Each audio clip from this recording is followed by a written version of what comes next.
Based on the attendance awarded today by the Minister's Office, I have only two learners for this training institute. We have Daniel Dinia and Brent Fernando. Welcome to the city. Itamo kayo sa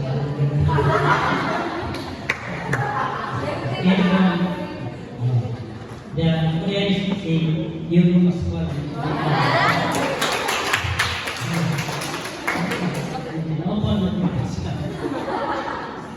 Okay, so again, I'm also the school.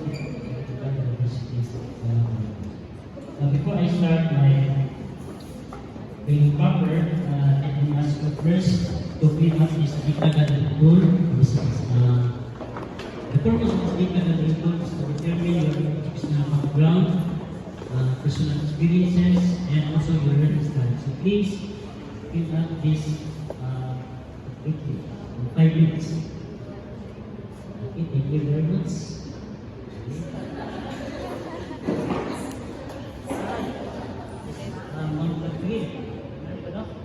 Ako di kasalipsa, no? Experience and lots of knowledge.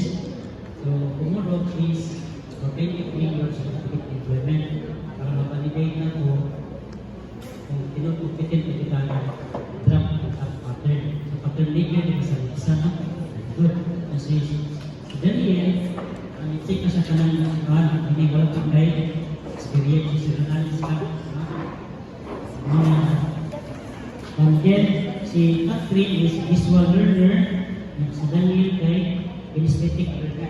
So, ganahan ka na pag-language na sir, hindi na ko pag-language na gusto niya ka sa kasi Catherine, kay visual learner na siya, pinigyan niya magbasa siya learning material. Okay? So, muna ito ang akong panan na mapinakita na ko sa inyong self-assessment checklist na pinakapan, no?